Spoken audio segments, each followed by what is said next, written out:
Episode 18. Welcome to the Fatherhood Fitness Finance Podcast, your training resource for being a happy, healthy, and wealthy dad. Hey everybody, this is Seth. Today we have Jakob Andersen. He's the CEO and founder of RunRepeat.com. So RunRepeat.com is this really cool website that takes every running shoe out there and gives it a numerical grade, as well as some qualitative pros and cons and stuff like that. And so what Jens really wanted to do was to cut through kind of the marketing bull and get to what the best shoe out there is. And so it's a really cool website, and we'll talk more about that. Jens is also a former competitive runner, and so we'll talk a little bit about training. And the great thing about having him on is that I'm no runner at all, so he's going to be able to help both of us out and give us all information that I never could, right? Because I was a runner 50 pounds ago, so they're 50 good pounds, but still, I don't want to run that far. So, all right, let's go ahead and talk to him. Hey, Jens, how you doing today? I'm good, thanks. How are you, Seth? Oh, very good. I'm great, man. So I can hear a little bit of an accent. So where are you from, Jens? I'm from Denmark, in Northern Europe, Scandinavia. Oh, very cool, very cool. Well, the good thing about having an accent is that you instantly seem smarter. So for all the listeners, you know, it puts you in a good place. You already seem smart, so you're off to a good start. So you're the CEO and founder of RunRepeat.com, and I've been really checked out your website over the past few weeks, and I really enjoy it. So tell me about RunRepeat.com. What is it exactly? Yeah. Okay. So at its very basic, RunRepeat is a website that helps you find the right running shoes at the right price. That's like the shortest way I can describe it. Right. So basically, all running shoes are listed on the site, and prices from 200 retailers are analyzed and compared. So that is basically what we do. And I mean, you can say technology is moving really fast, but I think in 10 years, people will still need help find the right athletic shoes, and also people will still want to pay less if possible. So that's what we do. Sure, that makes sense. And one thing I like a lot is that you give every shoe a numerical value, a score from 0 to 100. And so sometimes it's a little annoying, you know, when I'm checking out review sites about whatever product and you just see pros and cons and you don't kind of see the final number. And I think that's a really cool thing you did there. How does that number come about? Yeah, I agree on that one, but I think it depends on the person you're talking to, because some are not too quantitative and they actually prefer to have like a bottom line description, which we also have. But to me, I completely agree with you, Seth. I prefer to have like this overall run score, as we call it, from 1 to 100, which is at its very basic. It's a combination of user ratings and expert reviews. So users rate running shoes at RunRepeat, and the challenge if you only have user ratings is that how good are these runners that actually review the shoes? You have no, we are not, you don't distinguish that in the ratings, right? It's the same on Amazon. And then we have the expert reviews to balance this off, where you can see what level the experts are, so 1 to 5, and that weights into the score. And then we weight user ratings 2/3 of the total score, and expert reviews 1/3. Yeah, that's how it's calculated. And then of course we have we're removing ratings if it looks suspicious, if it looks spammy. We've had a few situations where brands have tried to manipulate our score, because we are the largest site in running shoes, and we are somewhat of an influencer to what people buy. Sure. And therefore just having good reviews and RunRepeat matters quite a lot. Yeah, there's some funny stories on that. Yeah, I guess some companies have probably tried to spam reviews, like maybe 100 reviews on one shoe or something from maybe one computer or something like that. Yeah, exactly. It's rather easy to detect. Though one should never say such thing, because maybe they're just smarter than me and have done something completely more complicated than just that. But in the beginning, that was just what they did. Yeah, like 100 ratings in just one shoe, and it was so obvious. So Yeah. I gotcha. So RunRepeat the website looks really developed. How old is it, and how did it all start? Were you at a coffee shop and just had a brainwave one day, or what happened? The site is 3 years old. Okay. I started as, if we go back, like, let's say 4 years, I had a running store, and I was annoyed that people bought the same 5 pairs of running shoes all the time, because those running shoes were not the better ones. For some people they were, but they were popular running shoes. So I wanted to create a database of all running shoes. And that was basically the foundation of RunRepeat. And then I was annoyed that, so basically people buy what's popular, and what's popular is what's promoted a lot. Right. Brands are promoting these running shoes that they make good margins on. And the retailers are really happy promoting those products as well, because the brands make sure that the retailers have good margins on those products as well. And that's how we all end up running in the same running shoes. We will also expand this to training shoes, which will be like, weightlifting shoes, CrossFit, and just general gym shoes. But it will be another 1 quarter, maybe 3 months, I think. Gotcha. Yeah, I've heard it several times that some of the big companies that we think of when we think of shoes and workout equipment, they really aren't equipment companies, they are marketing companies. And that's their main, that's really what they're doing. So it's kind of, you're speaking right along that lines, is what I might perceive as the best shoe is really just the most marketed shoe. Yeah, indeed. Actually, there's a good case, I don't know if you heard of this or the listeners have, but recently Nike produced a shoe called Nike Vaporfly 4%, and they claimed that it would make a runner 4% faster. But actually the study, which was conducted by themselves, was just improving the running economy by 4%, which is not the same. But they used this shoe in their try to beat the 2-hour marathon, and they were short just 25 seconds of that record, or that time, right? And just 3 days ago, a journalist called me to hear my opinion about this running shoe. Yeah. And you see, every time there's a new shoe or product on the market, and that goes for any sports category, I think, they always try to add new technology to this shoe and say that it's this new technology that they have worked on for 8 years, like a full research center worked on this. And maybe they just worked on it for 1 year, and then they used some data from some of the other shoes, which they started 8 years ago. So it's rare that they spend 8 years developing a shoe, because technology moves so fast anyway that it does not make any sense. So it's just a way they want us to think that, that it's because of the technology that you become a faster runner. But you see, when they make this shoe Vaporfly 4%, I'm not going into the details too much, but just want to say that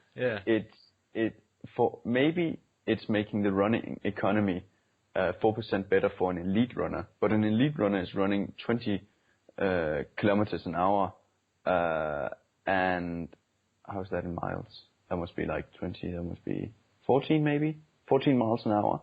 So that's really fast. And if you're a recreational runner, you're probably around maybe 8 miles an hour. So you will probably land on the heel, whereas the elite runner will land on the forefoot. So you cannot compare those two things. And actually, I think such shoe will actually make you slower. Yeah, and so running economy versus running speed, is running economy kind of like, I think of a car like miles per gallon or whatever, and so I can run further versus faster? Yeah, not further, but you could say it's the same as with the car, you could say. But how much gas you have on the car is that's how much carbohydrate you got in your body, right? So those are different things, but how efficient you're burning calories, that's correct, yeah. Yeah, and really for the recreational runner, I can't imagine 4% would be noticeable. If they think they're going to get 4%, what do you think? I think they better train harder. Yeah. I think, and actually, I know I should be a guy promoting running shoes, and running shoes should be the most important thing in life, but I'm very much in the opposite.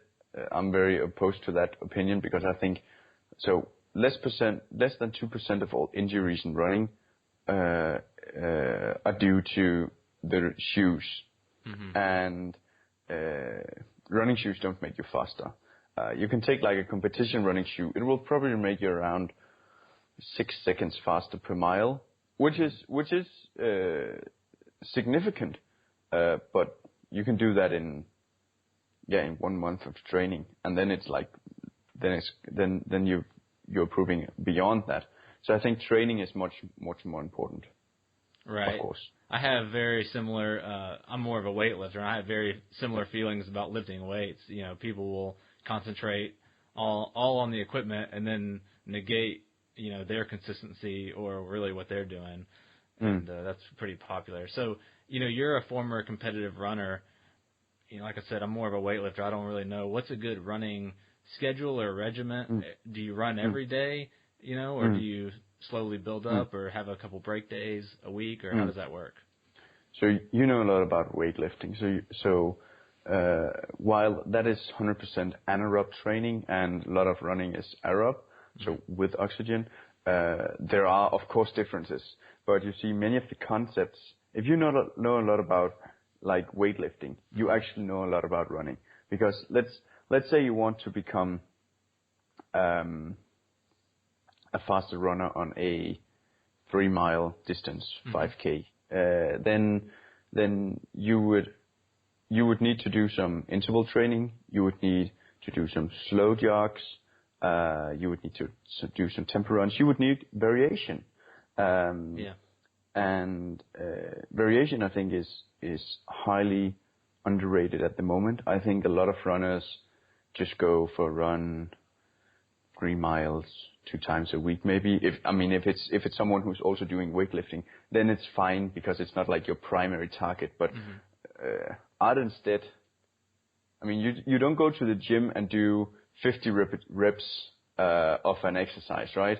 You go there and do like intervals. It's like intervals. Like if you do 8 reps, it's like an interval, and the same goes in running. So you can also say quality training. If we're with the audience of this podcast, I think the best thing a runner could do, let's say a person wants to run twice a week, I think one run should just be like an easy jog, and the other one warm up for 1 mile, and then do some like short intervals. You could do between each tree on your way, or do 100 steps on the right leg, and then just walk for 50 steps or something. You don't need to make it too complex. But I'd say variation, yeah. Is sprinting ever something you would do in your training? Like a Do what? 40-yard dash or a 100-yard dash? Like, do you ever do sprinting in your training? Well, it depends on the purpose. So when I was, my personal best of the 3-mile 5K distance is 15 minutes 58. And I had the second fastest time here in Denmark. And I did some sprinting. I think the most intense workout I had was like 15 times 100 meters. Wow. So that's like one football pitch, maybe 100 meters, right? That is. And that was really intense. But you know, the purpose of if you're going to do a good 3-miler, then most of that race will be aerob, so with oxygen. So training anaerob doesn't give you too much, but of course you should do some. But I'd instead do like intervals of maybe like 1 lap on the athletic course, so that's 400 meters. Gotcha. One thing with shoes that is pretty interesting, and I'm sure you see it, is kind of hypes come and go, and it seems like almost cyclic sometimes. I know the whole minimalism thing, it seems like it was pretty big for a while, where you had the feet that are the shoes that look like your feet, and you know, like gorilla, you know, feet almost.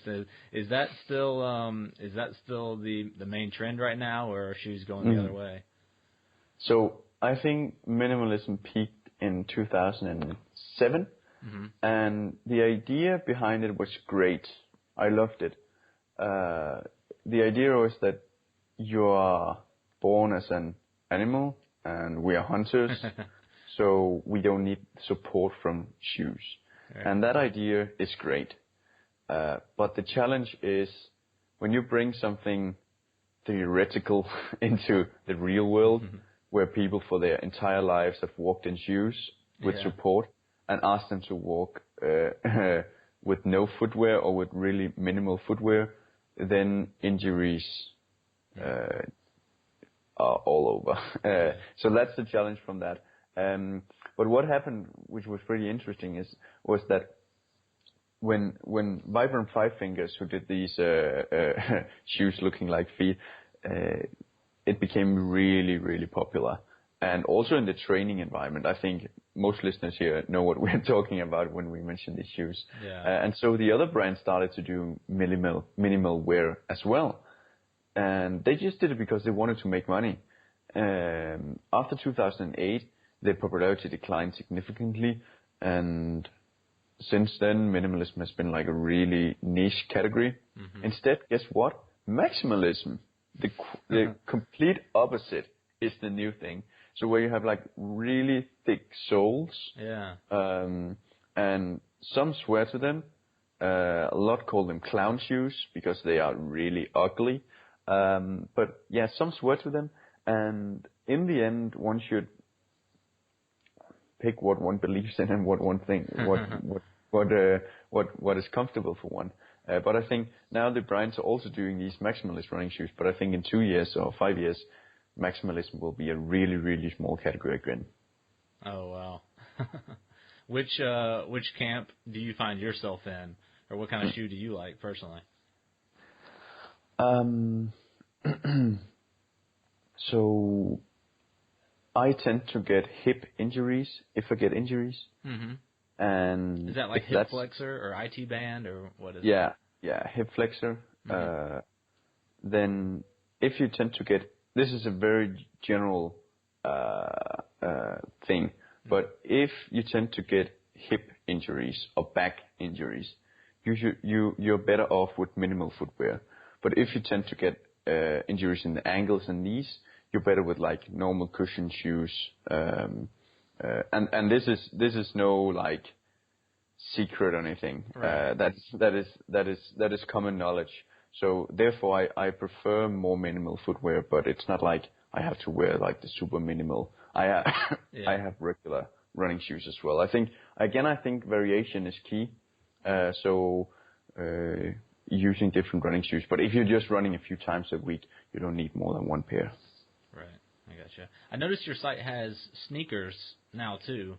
So what is it? What's a sneaker versus a running shoe? Is that just a shoe you're wearing around town?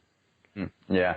So actually, the running category had been around for 2 years and let's say 10 months. It's very recent that the sneakers were added. And we were considering what other category we should add to the site. And we did agree on training and hiking. Those were like really obvious choices for us. Sure. But sneakers is an interesting market because I have a huge shoe fetish. So whenever I see someone, let's say I see a good-looking girl or one who's attractive, before I can like judge her, I will need to see her shoes. So that was actually why it became sneakers. That's really funny. Yeah, but you could say sneakers. I mean, sneakers are more fashionable and less technical than training shoes and running shoes. Right. Yeah, I think you're definitely the shoe guy, I guess, right? If you want to see a woman's shoes as well, that's pretty funny. Yeah. I did notice RunRepeat has some studies as well that I thought were pretty interesting. I wanted to kind of pick your brain on a few that I saw. One was about American runners getting slower, and I think trying to answer that question. So is that true, or what did you find? Actually, since you've read that article, we've done even more on this topic. So initially we analyzed, I think it was 6 million marathon results from the US, and found that the finish times were consistently getting slower. And the first and foremost, we thought, okay, it's because more women participate in running, which is great. But this was not the case. Then when we thought, okay, it's probably because people who run marathons nowadays are older than 10 years ago. That was also not the case. They were slightly older, but the change in finish time from, let's say, the average age previously was 40 and now it's 41, it wouldn't make much of a difference. It would only explain like 1% of the slowdown. Then we thought, it could be the slow ones that are just getting slower, which was also not the case. Then we did it by looking at the finish number 10, 100, and 1000, and checked their finish times as well, and they were also getting slower. So we're getting. Does that mean the top 100 were getting slower, like the top 100 racers? Yeah, they were also getting slower, which was surprising. That was actually what I was most surprised by. And then finally we checked if more people are simply walking the race. But we also debunked that one. So initially we had the hypothesis that America, as well as many other nations, are getting more and more unhealthy.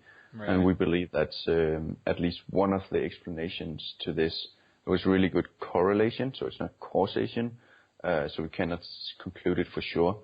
But afterwards, we looked at data for Australia and the UK. And what was interesting was that the UK had not become slower. And also, if you correlated that to their health challenges, they were much less significant than the ones in the US. So maybe there is hold to this conclusion that Americans are getting slower due to health problems. But of course, then what value does this actually bring? It brings some value on like health concerns, but to the individual, I mean, it does not change too much because, I mean, you just need to focus on your own race, right? Right. Yeah, that's pretty interesting. So basically, up until this point, it seems like you've confirmed that American runners are in fact getting slower, and we just don't know the why, and we have some correlation we suspect is just general health issues, right? Yeah. But we don't have we cannot say it's 100% sure that that's the reason. Right. But yeah. Are you an engineer? I'm also an engineer, so I just felt like you seem very quantitative. I just thought maybe you were. I think along with my fetish for shoes, I have a fetish for numbers. So I really enjoy numbers, and I taught statistics and forecasting at university for 2 years. So I'm a big lover of numbers. Really love it. Yeah. Yeah, well, that makes sense. When you decided to numerically grade like every running shoe in the world, you'd have to. Yeah, but I also think I completely agree with your opinion. Like when you're reading a review and you see the pros and the cons, that section is great usually. But you're also like, okay, so is this like a good product, or did you feel like it was okay, or where are you really? Like, I think a number tells so much more. But others would probably disagree. Yeah, because a shoe could have 5 pros and 5 cons, but still be maybe a great shoe because the cons are minimal or something. Exactly. That's also what we do. And we have like a section where for each shoe we spend between 5, I think is the minimum, and the maximum is 10 hours, just to read reviews around the internet. So just go to Amazon, read user reviews, go to other websites, read expert reviews, and then we summarize what people think about the shoe.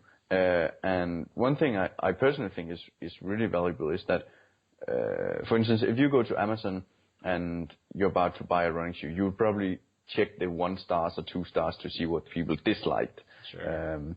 And you would find maybe someone say, they're too narrow in the forefoot or something, and then you would not buy the shoes.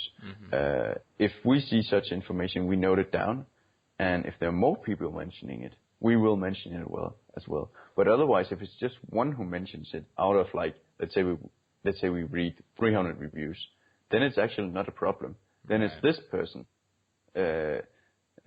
that is unique to this specific shoe.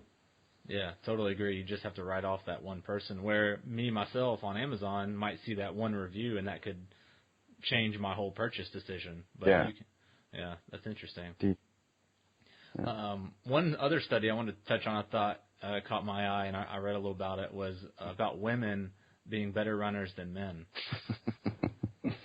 So yeah, that's a clickbait, right? Yeah, that's totally that title. Of course, like probably men or women are going to click it and think, oh yeah, or whatever.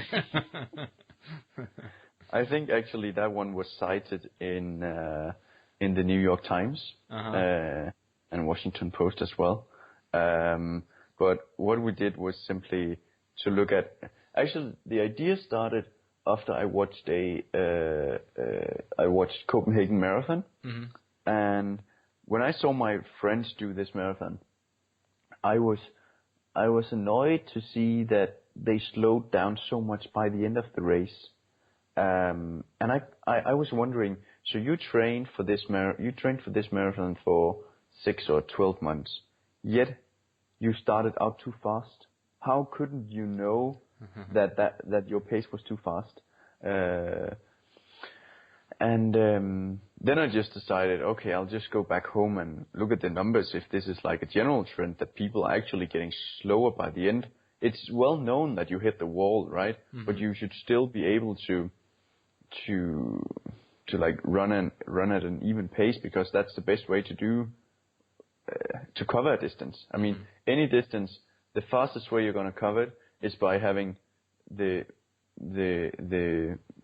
highest average resistance you can throughout the race. So one mistake a lot of people actually do is, let's say during a course that it's like uphill a bit, people tend to run that way faster than they should, and that kills them in the end. But yeah, back to the study.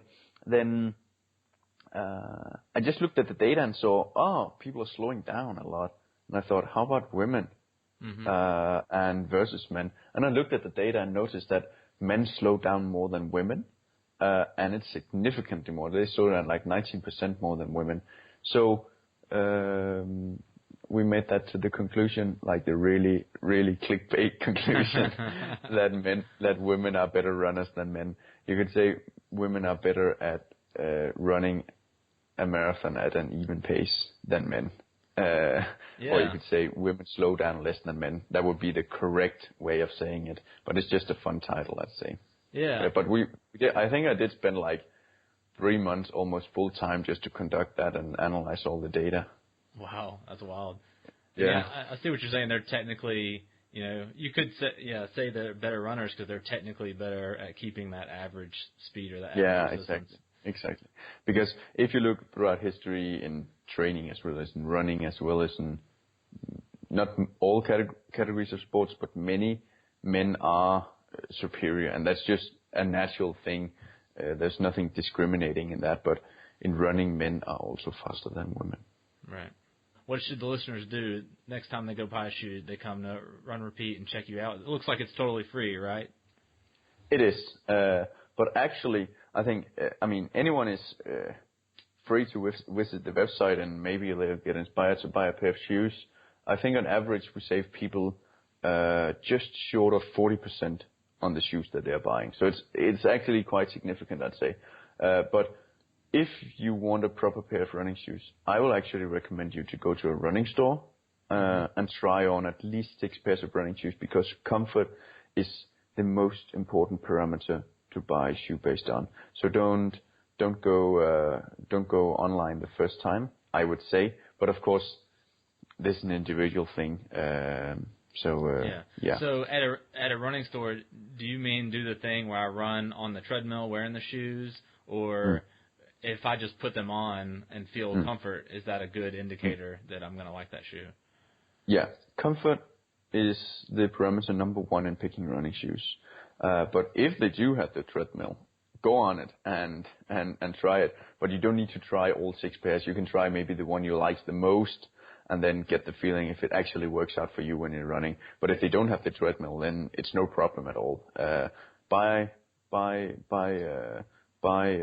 shoes that are comfortable. That's like, it sounds so simple, and I could talk for hours about how complex it is to buy running shoes, but in the end, I just boil it down to buy what's comfortable. What about these little shoe devices, like measuring foot devices things, where you stand on it and it tells you like kind of your pressure points? Is there any? I actually saw a shoe vendor at my gym this morning with one of those little devices and trying to sell shoes. Is there any validity to what they're doing with that like I guess measuring weight distribution? The challenge is this will work if you can get like custom insoles, but if not, then it will be hard to pick one shoe that will fit your feet depending on where you put a lot of pressure on your feet.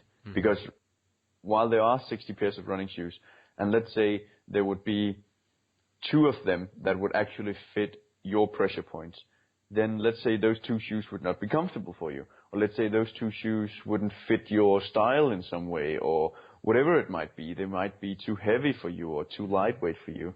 So I'd say it works to some extent, but if in doubt, go with comfort. Very cool. Well, thanks so much for being on today, Jens. Thank you very much. And if anyone has any questions for me or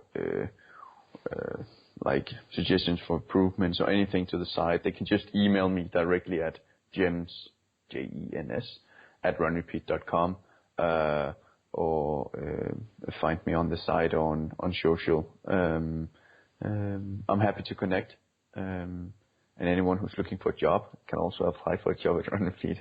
That sounds awesome. And so we're recording this. One who knows about training, one who knows a lot about training shoes. Yeah. Oh, okay, perfect. What did you say? Sorry. We're recording this at the end of November, and you said the training shoes will be on. This podcast will be on for a long time, so maybe in March or April of 2018, we'll have training shoes on there as well, you think? Yeah, I think so. There will be training shoes back then. Okay, sounds good. So if you're listening after that, you can still head over there for training shoes. Yeah. All right, man. Well, thanks so much. Thank you, Seth. All right, guys. That's a wrap with Jens Jakob Andersen of RunRepeat.com. As you can tell by his answers, he's a really nice guy. And even when it comes to shoes, he's not just trying to push shoes onto you or me. He's really just trying to make sure we have the best experience possible and get the best shoe for us.